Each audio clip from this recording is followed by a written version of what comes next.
Welcome back, everyone. So the whole course has been building up to this lecture. So this is where everything comes together. And after this lecture, the rest of the course will all be downhill. So this is an important lecture. We want to dive in and describe this more comprehensive transmission theory that will treat MOSFETs in the traditional diffusive limit as all the way to the ballistic limit. And we'll see that it's relatively easy to do. And I'll go through this process just step by step, building on the ideas that we've introduced in previous lectures. We're going to use the transmission theory, the Landauer approach. We have this expression for the current. There's a general expression. In general, the transmission is less than or equal to 1. It's close to 1, exactly 1 in the ballistic limit, if we can get there. It's very small in the diffusive limit, but we want to be able to treat the in-between limit. I'm going to treat the transmission as an energy-independent quantity. So when we do this integral, we can pull the transmission out. That'll make life simpler. In practice, we might want to think about what is the physics and the energy dependence of the scattering processes that are leading to the transmission. We want to be able to do a linear region, we want to be able to do saturation region, and we would like to understand the region in between. So just to recall our linear region, we simplified the Landauer approach for small drain to source bias, and we can now treat the linear region in between the diffusive and ballistic limits by saying we simply have a transmission that is less than or equal to 1. Not 1 the way we did in the discussion on ballistic MOSFETs. Okay. Well, since I'm assuming that the transmission is independent of energy, I can pull it out of the integral. You might guess that all we have to do is to take our ballistic result that assumed the transmission was 1 and multiply it by the transmission, and we're done. And in fact, you'd guess right. It's very simple in the linear regime.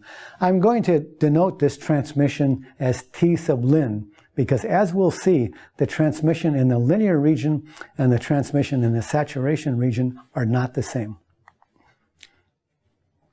Okay, so we have this expression for the linear region current in the case where the transmission is some number between 0 and 1.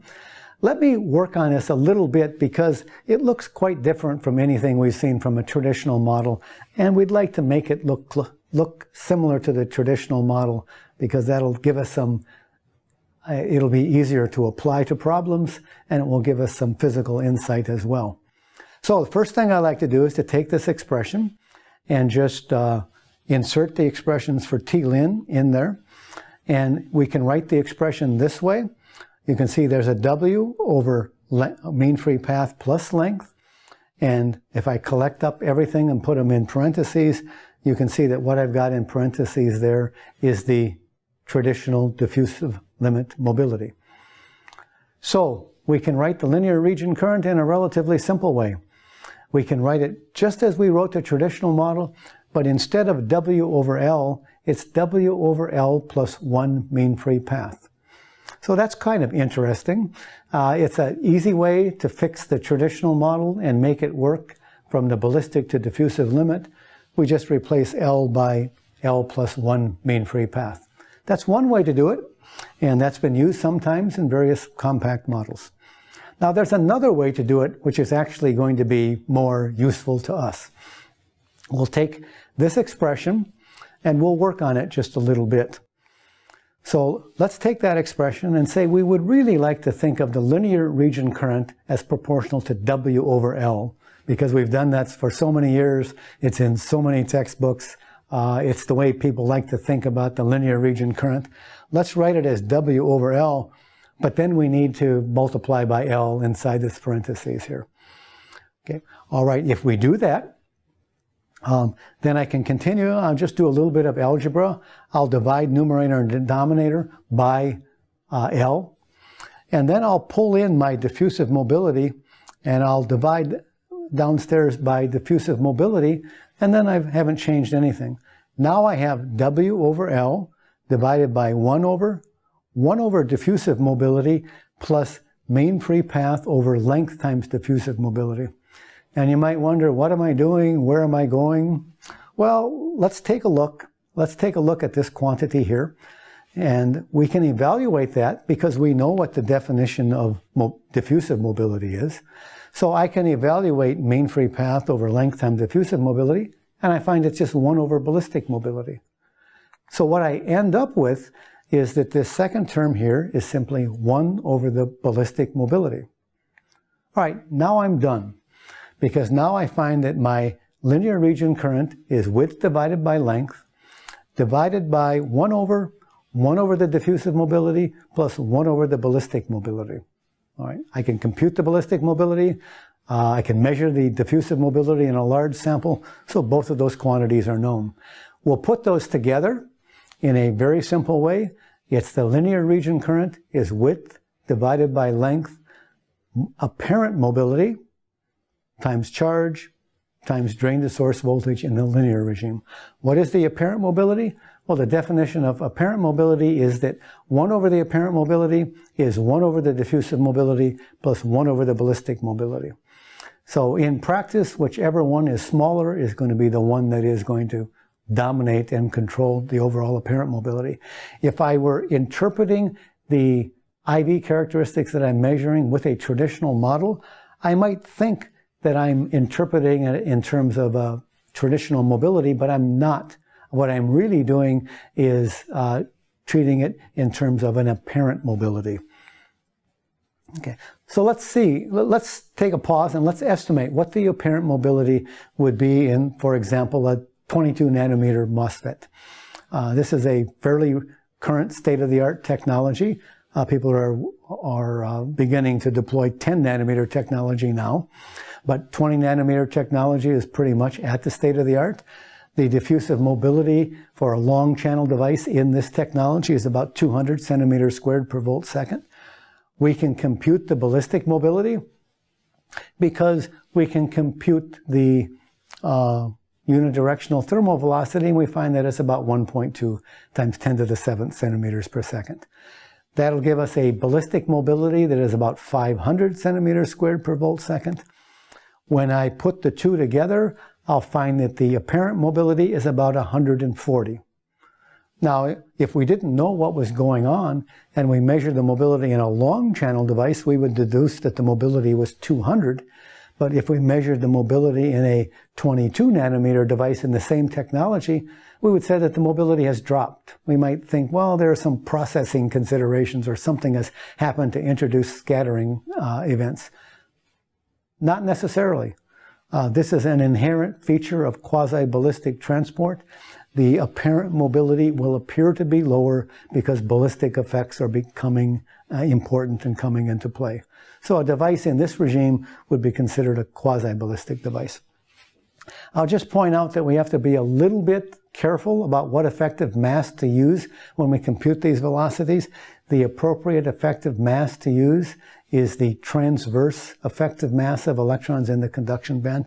There's some discussion about that in the notes and fundamentals of nanotransistors. All right, you should repeat this exercise for a 10 nanometer long channel, and you'll see that the ballistic mobility has even more importance for that shorter channel length device.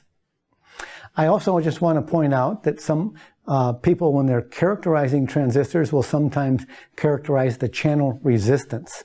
So in the linear regime, the device operates as a gate voltage controlled resistor. So we can deduce a channel resistance from the slope of the IV characteristics. The channel conductance is something that we've seen how to write in terms of the apparent mobility. 1 over the channel conductance is the channel resistance. And you'll see that the channel resistance has two components. It has a traditional diffusive component from the textbook models of the 1960s, but it has this additional ballistic component. It's the sum of two resistors, a diffusive resistor and a ballistic resistor. The diffusive resistor then will vary as the channel length. The ballistic resistor, because the ballistic mobility is proportional to channel length, the ballistic resistance will be independent of channel length. And we will see that the channel resistance deduced experimentally by analyzing a MOSFET would consist of a component that scales with the length of the channel and a ballistic component that is independent of the length of the channel. That ballistic component is large enough that people who are doing careful analyses of transistor characteristics these days are careful to include that ballistic component to the channel resistance. Okay, let's switch direction now and let's look at the saturation current. So in the saturation current, we have a simplified Landauer expression. We're going to, again, assume that the transmission is independent of energy so that we can pull it out of the integral to simplify things. But I'm going to label it as T sub sat because we will see that it has a different value than the linear region transmission. Now, you might guess that, well, this is just as easy as it was in the linear regime. I'll just take the ballistic current in the saturation regime and I will multiply it by the transmission in the saturation regime. That turns out to be wrong. And it's wrong for some very interesting reasons. We have to be careful about this in order to put MOS electrostatics into our model in the appropriate way. So let's discuss that. Let's focus on the virtual source. We focus on it because we know the charge there. Now, that charge comes from electrons that are injected from the source and from the drain. So if I look at that charge, and I try to deduce, where it's coming from, if I were to look in the ballistic limit, I would have charge coming in from the source and flowing across and going out the drain. Now, in the general case, some fraction of that T sat will exit through the drain. That means that the rest of it backscattered and returned to the source, a fraction 1 minus T sat. So I don't have any contribution to the charge there from the drain because the drain potential has been pulled down so low that there is no probability, the Fermi function is so small, there's no probability that electrons from the drain can enter and populate the negative velocity states at the top of the barrier. But there are negative velocity electrons due to backscattering of the positive velocity electrons that have entered from the source. Both of those contributions to the charge need to be accounted for. All right, let's do the ballistic case first because it's simplest. So I have an injected stream of electrons, a current due to the injected electrons from the source. They go out the drain, and T sat is 1, so all of them go out the drain. There are none backscattered. If I ask what is the charge, well, current is charge times width times velocity. So if I take the current that is injected ballistically, divide by width times the velocity, that's my charge. That's the charge that the gate demands by MOS electrostatics, minus C inversion times VG minus threshold voltage. Okay, now let's put scattering in and see what happens. Okay, now I have a backscattered component. Now part of the charge at the top of the barrier consists of electrons with negative velocities that were injected from the source but backscattered. Okay, now I know that the charge does not change. It's the same as it would have been in the case without, in the ballistic case, because MOS electrostatics fixes its value. In this case, however, I'll have a positive current injected. I'll have some part that's backscattered. I'll divide by width times velocity, and this will be my total charge. Now, if I equate these two, the charge in the ballistic case and the charge in the backscattering case have to be the same. They have to be the same because MOS electrostatics demands that. That means that I'm going to inject a different flux in the scattering case than I do in the ballistic case in order that I get the same charge. How much flux do I inject? Well, I inject what I injected in the ballistic case divided by 2 minus the transmission. I inject less. The transmission is between 0 and 1, so what's on the denominator is always bigger than 1. I'm going to need to inject less current from the source because now I can include the backscattered current as well. What comes out is the transmission times what was injected in. So what comes out is transmission divided by 2 minus transmission times the ballistic current. So I might have guessed all I would have to take is the ballistic result and multiply by the transmission, but because of the complications of MOS electrostatics and maintaining that under these high bias conditions, the proper factor is not transmission, but transmission divided by 2 minus transmission. Okay, so now we see what to do. We take our ballistic on current expression, we multiply by transmission divided by 2 minus transmission. That gives us the current in the general case when I'm between the ballistic and diffusive limits. So to see how that works out, we might look at some data on a 30 nanometer channel length, extremely thin silicon on insulator transistor. We can compute its ballistic IV characteristic. We see that it's somewhat below the ballistic current. In fact, it's about 70% of the ballistic current. The transmission is not 70%. If I want to solve for the transmission, I have to equate 70% to Tsat divided by 2 minus Tsat. So the transmission is actually 82%. So by measuring the on current and comparing it to the computed ballistic current, we can deduce what the saturation transmission should be. So we'll write now in the general condition, our saturation current is width times charge at the virtual source times injection velocity. Injection velocity is transmission divided by 2 minus transmission times the unidirectional thermal velocity, which is the ballistic injection velocity. So in the traditional velocity saturation model, the injection velocity is the scattering limited saturation velocity. In the ballistic MOSFET model, the injection velocity is the unidirectional thermal velocity.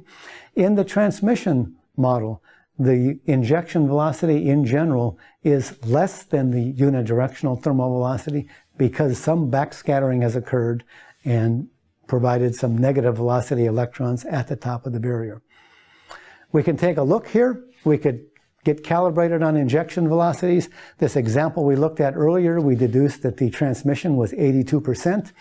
We can compute the thermal injection velocity. That was 1.2 times 10 to the 7th centimeters per second. So that's the unidirectional thermal velocity. The injection velocity then is T over 2 minus T times unidirectional thermal velocity.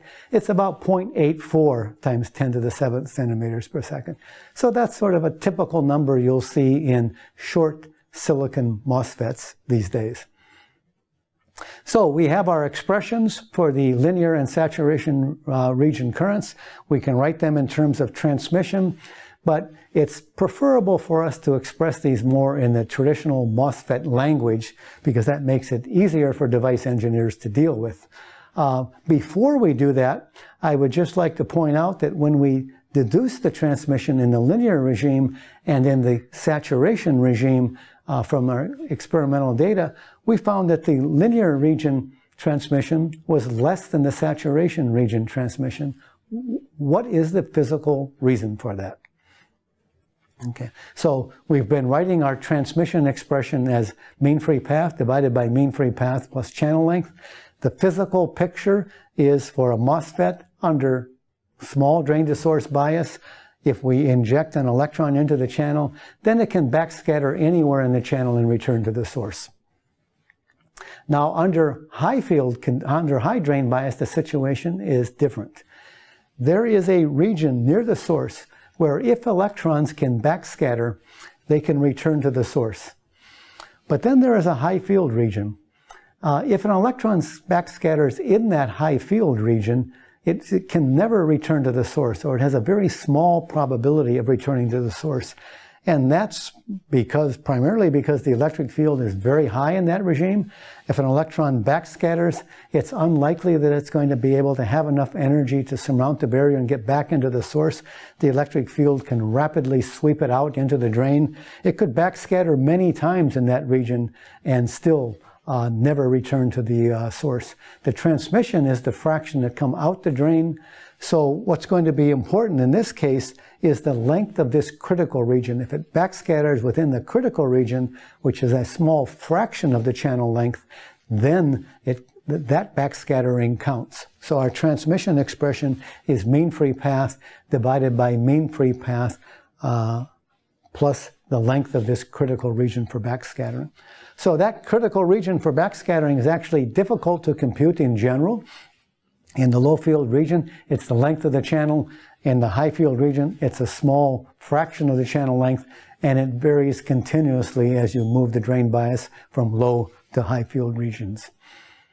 Okay. Now, another point I want to just point out that we talk about operating near the ballistic limit.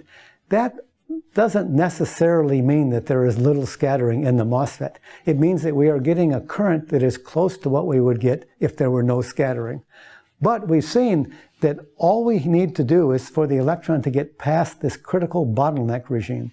If it gets into the high field regime, it might scatter by emitting phonons with a significant amount of energy. It loses energy, it experiences a strong electric field. There could be a lot of scattering, and the device could still operate with close to the ballistic current. So operation near the ballistic limit current just means that the transmission approaches 1. It does not imply that there is a small amount of scattering in the device. There actually could be a lot of scattering. It's just occurring in a place where it does not limit the drain current.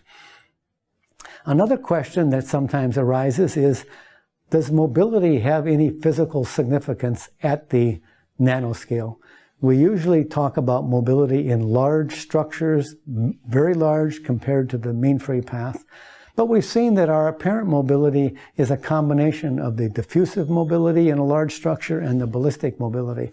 What does the diffusive mobility have to do with a nanoscale device? Well, the way I think about this is that mobility is related to the near equilibrium mean free path. The backscattering in this critical bottleneck region is determined by how long that region is in relation to the near equilibrium mean free path. The electrons are injected from thermal equilibrium from the source. This is a low field region near the beginning of the channel. They're still close to equilibrium.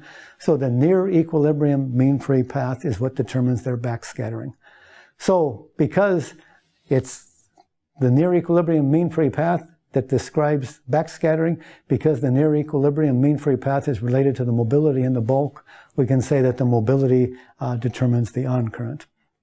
But you should recognize that near the drain, where the carriers are very energetic, the mean free path could be much, much smaller. It's just that what matters is what happens near the virtual source. Okay, we've covered a lot of ground, but this is really what the whole course is all about, trying to put all of our concepts together in a way that we can understand the operation of small devices that are neither at the ballistic limit nor at the diffusive limit, but are more generally in between. So scattering does lower the drain current, and that's what we've included in this lecture as opposed to the lecture on ballistic MOSFETs. It's interesting that the transmission is actually higher under high drain bias than it is under lower drain bias. Now that is counterintuitive because you would expect that under high drain bias the carriers are more energetic and there will be more scattering, and that is true. But under low bias, the transmission is determined by scattering throughout the entire channel length.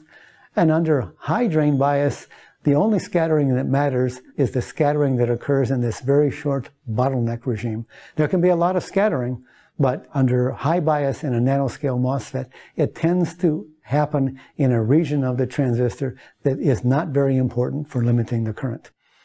The apparent mobility that we've introduced here and the injection velocity, these are two very important quantities because they allow us to use the traditional model and to interpret the fitting that we're doing to measure data, not as just fudging some experimental fudge factors, but by adjusting two parameters that have clear physical meaning at the nanoscale.